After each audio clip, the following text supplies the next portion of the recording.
하나님의 부르심 앞에 무릎을 꿇고 그가 모든 것을 버리고 어디로 가냐면 몽골로 가는 것을 주저하지 않습니다. 몽골로 떠나 학교에서 복음을 증거하며 하나님의 사명을 감당하는 선교사님.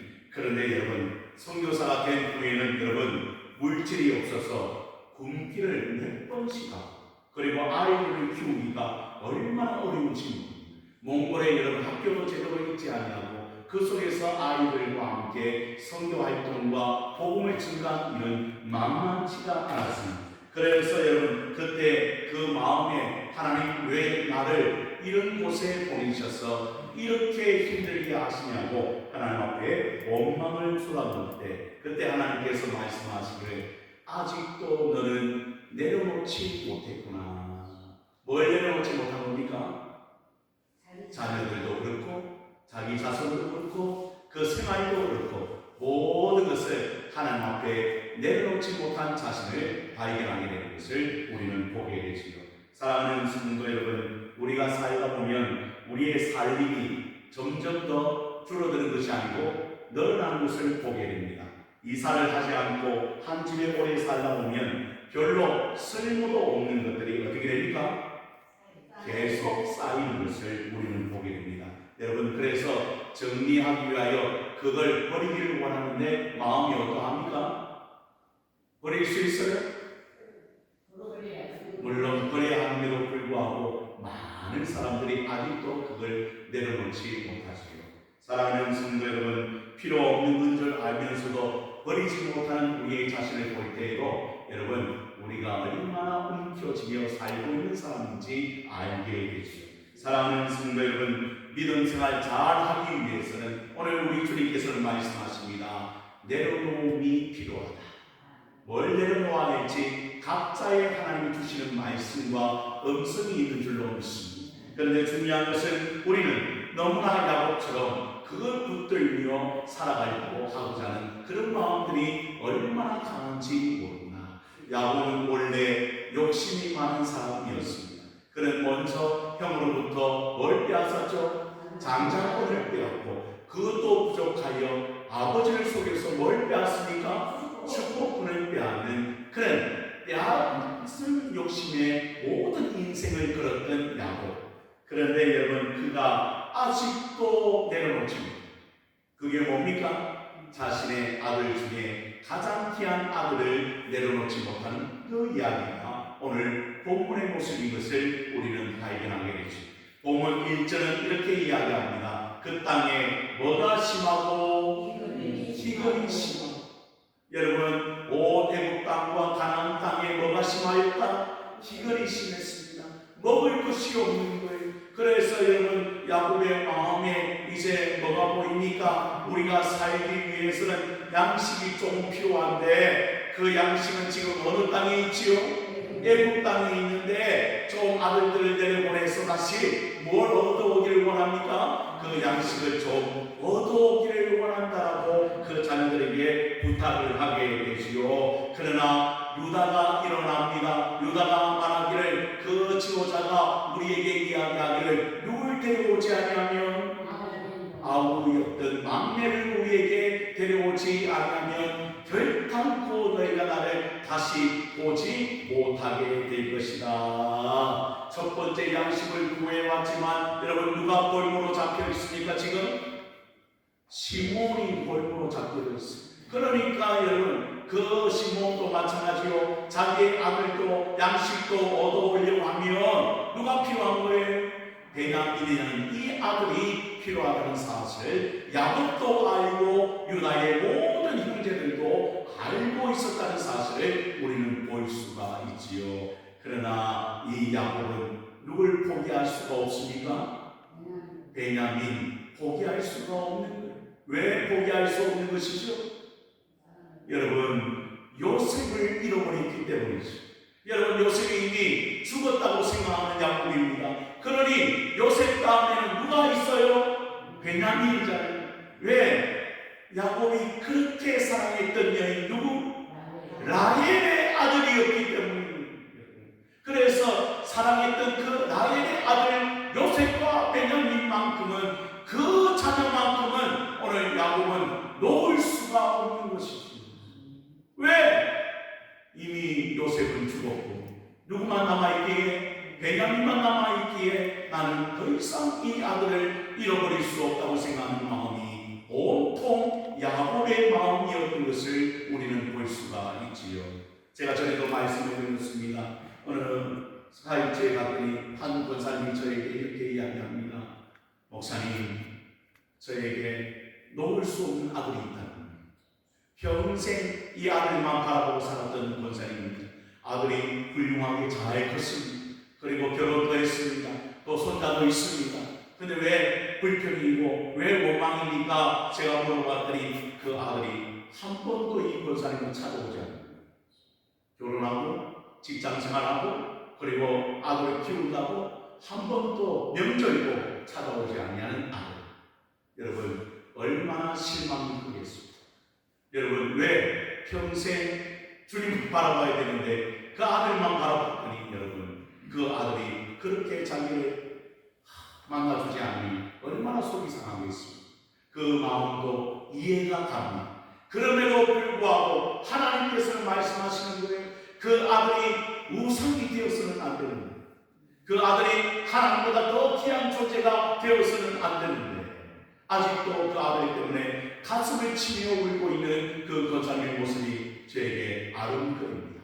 사랑하는 성도 여러분, 여러분 모습도 혹시 그렇지 아니한지? 사람들은요, 뭔가 집착하는 것들이 있다고 성경은 이야기하고 있는데 오늘 본문은 야곱이 아들을 집착하고 있는 모습을 우리에게 보여주고 있지요. 그래서 유다가 계속 이야기합니다. 뭘 이야기합니까? 아버지요, 우리에게 뭘 데리고 가도록, 이 베냐민을 데리고 가도록 우리에게 허락해 주시길 원합니다. 그리고 유다가 이야기합니다. 뭘 이야기합니까? 8절의 말씀을 보십시오. 유다가 그의 아버지 이스라엘에게 이르되 저 아이를 나와 함께 보내시면 우리가 꼭 가리니 그러면 우리와 아버지와 우리 어린 아이들이 다 살고 죽지 아니하리이다. 무슨 때이기 때문에? 기근의 때이기 때문에 함께 올라간다면 우리 가족이 살아날 수 있지 않겠습니까? 간곡하게 아버지에게 부탁하는 유다의 모습을 우리는 보게 됩니다. 원래 장자는 누구지요? 루벤입니다. 그런데 지금 누가 나서고 있어요? 실제적으로 유다가 그 모든 일을 감당하는 것을 보게 되죠. 왜? 유다는 지도자이기 때문이죠. 그 가족의 여러분 홀입니다. 다시 말하면 지팡이가 되고 인도자가 되는 것을 우리는 볼 수가 있습니다.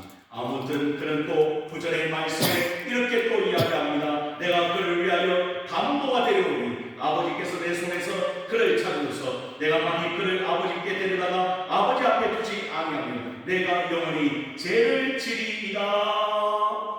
그러니 누가 책임지겠다는 거예요 지금? 유다가 그 아들 모두를 책임지겠다고 말하며 반복하게 아버지에게 부탁합니다. 그렇지 않으면 벌써 2번이나 갔다 올 시간이 되지 않겠습니까? 여러분, 유다의 이 열정으로 우리는 책임지는 모습을 배울 필요가 있죠. 여러분, 교회는 누가 책임집니까? 결국 하나님이 책임지시죠. 하나님이 세우십니다. 그러나 우리 모두가 함께 할 때 이 모든 일들이 선한 계획들이 일어나게 될 줄로 믿으시길 바랍니다. 그래서 더욱 중요한 것은 이 아들이 책임짐으로 말미암아 이 야곱의 마음에 변화가 일어납니다. 그리고는 어떻게 하기를 원합니까? 이제 올라가라고 이야기하고 가장 중심 구절인 14절의 말씀을 함께 같이 또 읽어보십시다. 본문 14절입니다. 우리가 너무나 잘 아는 말씀입니다. 시작! 전능하신 하나님께서 그 사람 앞에서 너희에게 은혜를 베푸사 그 사람으로 너희 다른 형제와 베냐민을 돌려보내게 하시기를 원하노라. 내가 자식을 잃게 되면 이르리로다. 아멘입니까 여러분? 그가 드디어 신앙적으로 고백합니다. 누굴 찾습니까? 먼저 전능하신 하나님을 찾습니다.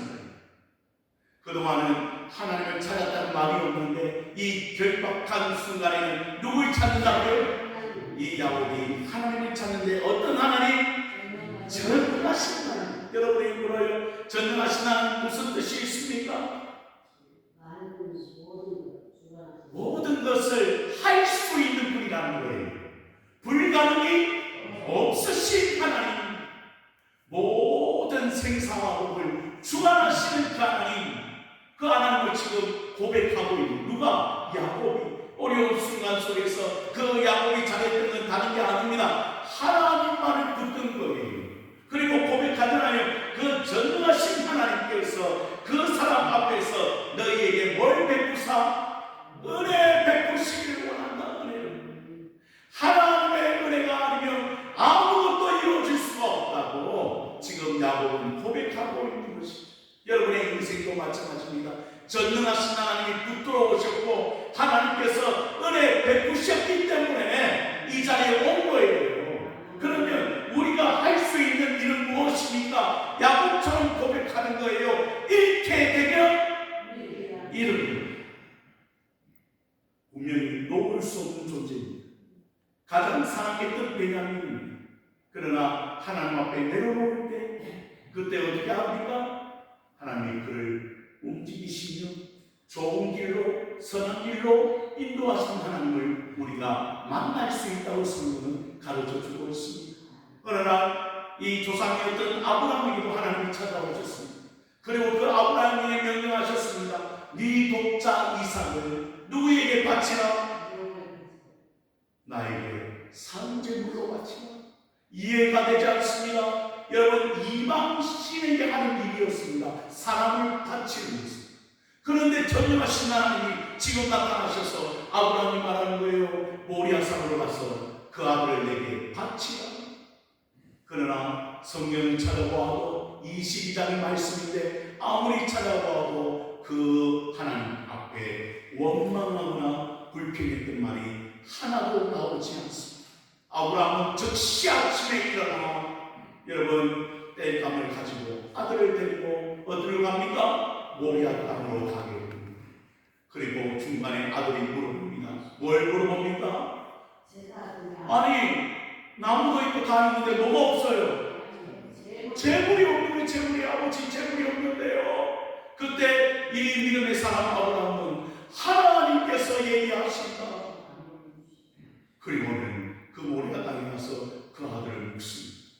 그리고 진짜 산재물로 하나님 앞에 바치려고 가지 않은 그 아브라함의 모습을 오늘 하나님 이야기합니다. 이제 네가 나를 경외하는 줄 알겠다. 여러분, 아브라함은 독자 이삭을 내려놓지 못할 수 없었는데 그런데 그걸 내려놓고 하나님 앞에 달려갔더니 여호와 이레의 하나님을 만나는 놀라운 축복을 허락받습니다. 사랑하는 성도들이요, 여러분의 인생도 아직도 야곱처럼 그렇게 움켜쥐고 있는 인생이 아닌지 한번 하나님이 살펴보라고 오늘 이 말씀을 성경에 기록한 것은 아닌지, 그것이 물질이 될 수 있고 그것이 자녀가 될 수 있고 그것이 우리의 명예가 될 수 있고 그것이 우리의 목표가 될 수 있습니다. 그걸 내놓지 않는다면 절대로 우리의 삶의 형통은 일어날 수 없다고 성경은 우리에게 가르쳐주고 있지. 여러분, 자신만 바라본다고 물질만 바라본다고 여러분 모든 것이 해결되지 않습니다. 오늘 우리는 야곱과 같이 마지막 순간이라도 누굴 바라보며 어떤 하나님? 전능하신 하나님을 바라보는 믿음의 눈이 열려지기를 주님의 이름으로 축복합니다. 내가 할 수 없는 것입니다. 내가 이루어낼 수 없는 것입니다. 내가 해결할 수 없는 것입니다. 기근할 때에 내가 모든 것을 할 수 있다고 생각했지만 할 수 없던 야곱은 이제 그 전능하신 하나님을 의탁합니다. 그리고 하나님 앞에 바랍니다. 잃게 되면 내가 잃겠습니다. 마치 예선과 고백했듯이 죽게 되면 내가 죽겠습니다라고 하는 믿음의 결단으로 주님 앞에 나아갔더니 결국 하나님이 그 인생을 붙들어 요셉을 만나게 하시고 그 인생의 마지막이 축복의 인생으로 끝날 수 있도록 하나님께서 인도해 주셨던 것을 우리가 바라봅니다. 오늘 여러분 무엇을 의지합니까? 무엇을 바라봅니까? 무엇을 붙잡고 있습니까? 오늘 이 시간에는 오직 전능하신 하나님, 엘사다이의 하나님, 그 하나님을 붙들고 그 그 하나님을 바라보고 그 하나님 앞에 나아갈 때 여러분의 인생의 문제가 해결되겠죠. 그리고 하나님 주시는 놀라운 축복의 그릇이 되어서 많은 사람들에게도 그 축복을 나눠줄 수 있는 하나님의 백성이 되는 줄로 믿으시며 오늘도 이 시간에 그 전능하신 하나님을 우리가 신실하신 하나님의 사람들이 다 되어지기를 주님의 이름으로